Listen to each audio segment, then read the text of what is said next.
So you've decided to get a suppressor, but you can't decide between flow through, low back pressure style, or traditional can. Let's talk about it. All right, guys, welcome back to the channel. And today we have episode 3, the finale of Suppress or Die. What are we talking about today? To flow or not to flow? All right, I couldn't come up with anything better, but you get it. And what we're gonna do, we're gonna briefly go over what each are, we're gonna break down the differences, and then we're gonna see which one might be better for you. So the differences between the two cans. Let's talk about traditional baffle style cans. This is a Surefire RC2, obviously a tank of a can. It's pretty much, it's really iconic, right? This thing has done so much for so long, but it is older technology. This is a baffle traditional style can. What that means is you can essentially take a bunch of discs, put them in here, drill a hole through the middle. That's where the bullet goes. And when you shoot around, it creates a bunch of gas. Usually that gas would be ejected out the front through the muzzle device, but when you put a suppressor on there, and it's a traditional baffle style suppressor, a lot of that gas gets trapped in the suppressor and rerouted back through your system. Why is that important? Well, for a couple different reasons. As that gas comes back through your rifle, you're gonna see a couple different things. One, that gas has to be expelled somewhere. Where that's gonna take place at is at your ejection port and where your charging handle is. And how does that affect you? That is a lot of gas, a lot of hot, spicy Taco Bell gas straight into your face. Really, really unpleasant to shoot. And you know, if you always wanted to expedite that lead poisoning that you always wanted, hey, do that. Shoot with a traditional style can and do it indoors too, man. That'll hurry that whole process up. Now, what is the other type of suppressor? Exigent Defense has entered the chat. This is the Fireteam 556, and this is what you would call a flow through or low back pressure style can. If you notice, if you look at the front of it, there are holes in the front of the can, and what that does is allow gas to be routed through the can and out the front. Why that's important? It doesn't come back to you. What that means when you're shooting this a flow-through style can is that gas is not coming back into your face, either through the ejection port or through the charging handle. It is expelled out the front of the pistol. But that's enough of me talking about the difference between the two cans. Let's hit the range, and I'm gonna show you, in actuality, how they differ and some of the things you can see. All right, guys, we are here for the first drill. And what I want to showcase with this is we're going to shoot two separate rifles, as you already know. Shoot the Mark I with the Exigent Defense Fireteam 556, and then we're going to shoot my Daniel Defense with an RC2. What I want to showcase on this is the difference between a flow-through and a non-flow-through can with two specific things. The first one is gas back into your face, and then the second one being the shootability, right? The recoil impulse of that. And I figured the best way to do that is we'll shoot some bill drills. I'm at 10 yards. We'll do some 10-round billies, and we're gonna see how it goes, all right? Picked up no shots. That's how good this thing sounds. But no gas to the face. Let me look at the hits. All right, that went pretty well. It was less than 2 seconds. Again, I don't pick up the shots because it's not, I don't know why it's not doing it. But they were all alphas, so let's try it again. All right. Again, less than 2. Let's look at the hits again. Now, that one wasn't as good. 3 alphas, 2 Charlies, and a Delta. Yikes. Your boy, throw some D's on. All right, let's run it one more time.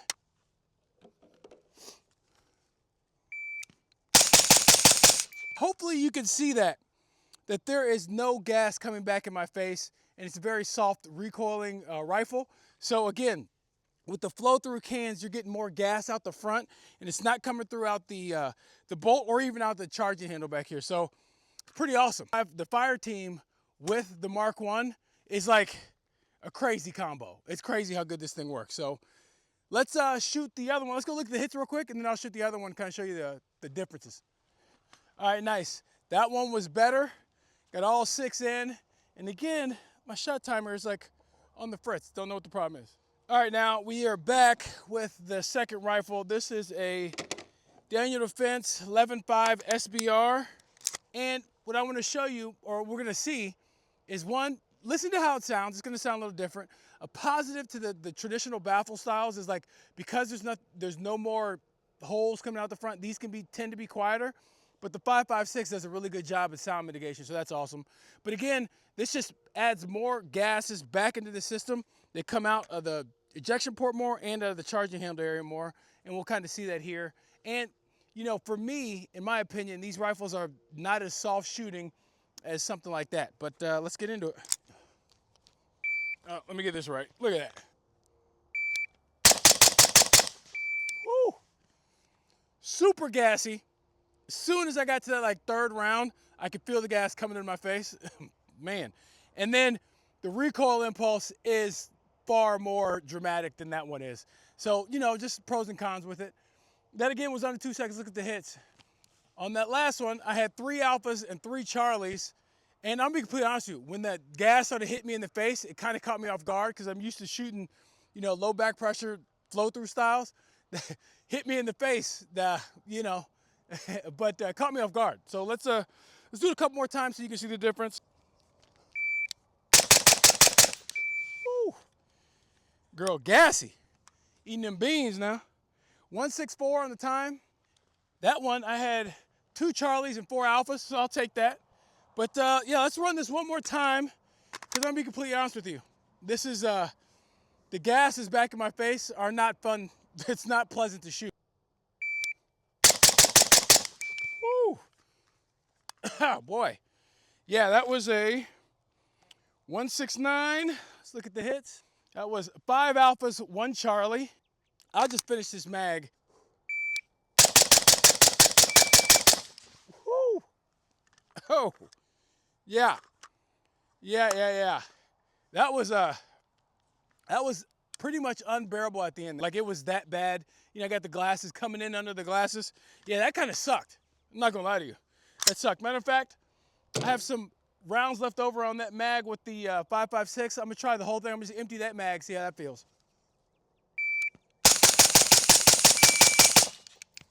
Nothing. Guys, I'm telling you, nothing into the face.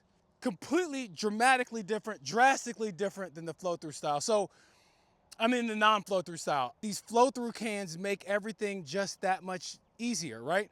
I don't have to worry about tuning this rifle. I don't have to worry, pistol, sorry. I don't have to worry about tuning this pistol, buffer weights, different type of bolt carrier groups, any of that. And you're gonna have to tune that a little bit more versus the the low back pressure, non-flow-through or flow-through style. Man, can't talk today. You know, no tuning required with this thing. And then paired with this rifle, guys, I'm telling y'all, listen, I know these Mark 1s aren't the cheapest, but if you can swing it, man, boy, I'm not telling you to buy anything. YouTube doesn't like that, but boy, you might want to go look. Anyway, let's do something else. All right, one more. We'll just do a close-up of this.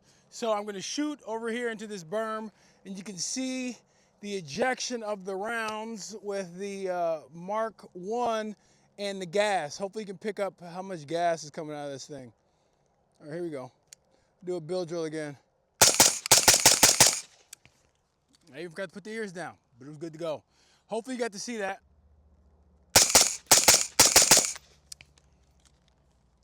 No gas back in the face. This thing is sick. Again, that's that Fireteam 5.56. Back with the RC2. Same thing. Let's see if I can get it centered up. There we go. And I hit my camera. It's going to eject more forward, but let's try it.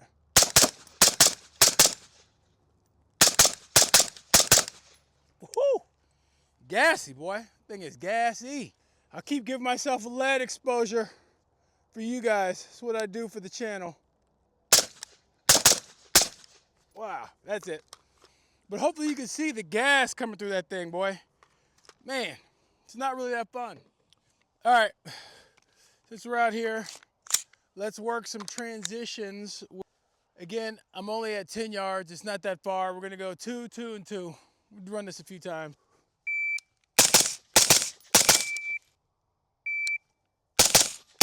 Ah, 2 deltas over there. 2 Charlies and Alpha Charlie. I saw that. I felt those two. As I drove the gun over, way too far. Let's run it again. Oh. Wow, trigger freeze. That's on me.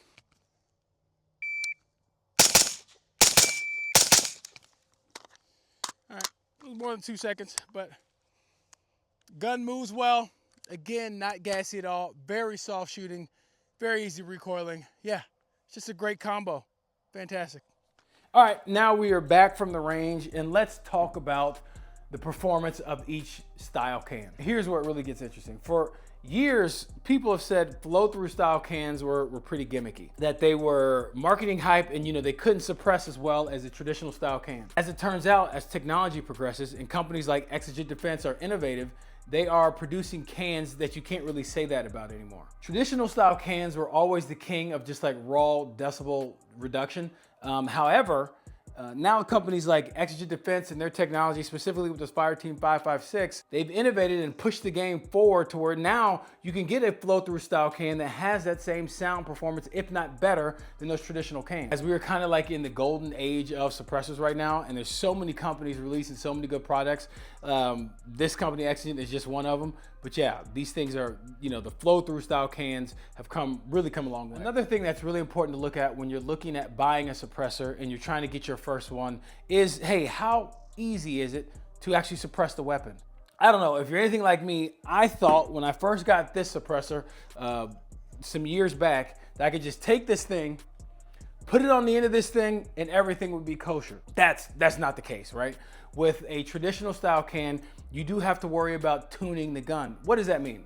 If you look at something like this Daniel Defense, these Daniel Defense rifles are notoriously overgassed. That's to increase reliability. And so with this, I had to tune my rifle. Now with this particular rifle, I just had to change out the buffer and spring to an H2 style, a heavier buffer to kind of slow the bolt down. And another consideration is like, hey, do I need an adjustable gas block? I'm not a fan of adjustable gas block, but it's just another point of failure on the rifle and something else you have to do to tune it. And I'm being completely honest with you, every time that I've used an adjustable gas block and I've seen people use them, they usually mess it up. So I don't do it. I don't mess with adjustable gas blocks. Not my thing. However, with a flow-through style can, that gas is not trapped into the system and there's really no need for tuning. I can take any flow-through style can that I have, put it on the end of a pistol or a rifle, and it just works. You don't have to worry about tuning anything. Didn't have to change the buffer spring. Don't have to get a different bolt. Don't have to need an adjustable gas block. None of that. I put this thing on there and it works. All right, so which one should you look at, or which one should you buy? Let's start with the traditional can. And guys, I am not saying traditional cans are bad. They obviously have their place and they've worked for a long time. If I were to get a traditional style can, it'd be under like certain conditions. First, if I was trying to suppress a bolt action rifle, I have about 4 or 5 bolt action rifles. Those continue to have traditional style suppressors on there. Again, it aids in that decibel reduction, but there's no blowback problem with the bolt action rifle, so nothing to worry about there. Secondly, if you want to get the max decibel reduction possible and you don't mind tuning your gun and getting that thing set up, hey, a traditional can might work out for you.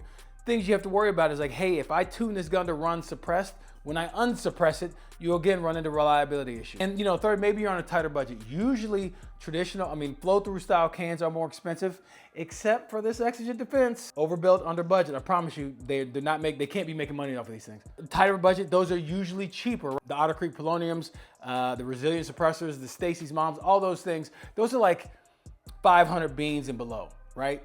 A lot cheaper, a lot older technology. But again, you have to factor in some of the things you have to do with the traditional style cans. For me, I'm like almost defaulting to a flow-through style can, especially with a shorter barrel. The shorter the barrel, the more and more I'm gonna want a flow-through style can to get some of that gas out the front and make that shooting experience more pleasant. Second thing is like, hey, there's been some literature to come out that, hey, these traditional style cans, that gas back into your face isn't the healthiest for you. You shoot so much to where that is an issue.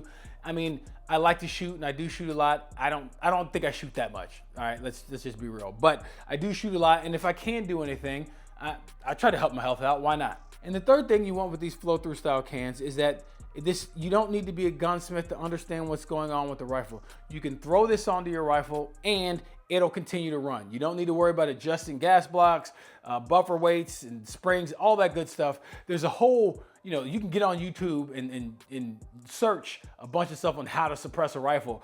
With a flow-through style can, I'm not saying it's a cheat code, but it's 100% a cheat code. If you're going to shoot only bolt action guns, you know, I would go with a traditional style can. But if it's a semi-automatic rifle, I'm going with the flow-through style can. All right, guys, let's wrap this up. The suppressor technology has come a long way. The old narrative that like flow-through style cans were kind of gimmicky and they don't really work, that's really outdated. I mean, it's tell me you're a FUD without tell me you're a FUD. These modern designs, specifically from like Exigent Defense and companies like this, they just actually work. And they work really, really well. All right, so whether you decided to go with a flow-through style can or a traditional baffle style can, you've essentially decided you just want to make your rifle quieter. And now you're cool and you're not gonna die. Now, if you come shooting with me and you got a 10.3 inch AR with a muzzle brake on it, gone somewhere, dog. Like, nobody wants to hear that. That is not cool. Your rifle does not sound cool. It's louder than damn 4th of July. Bounce with all that, bro. The real question isn't which technology is better. The real question is which one fits your shooting style and priorities. For me, I'm done getting gassed out. I got 2 French bulldogs that take care of that for me, so I'm good. I don't want no more gas in my face.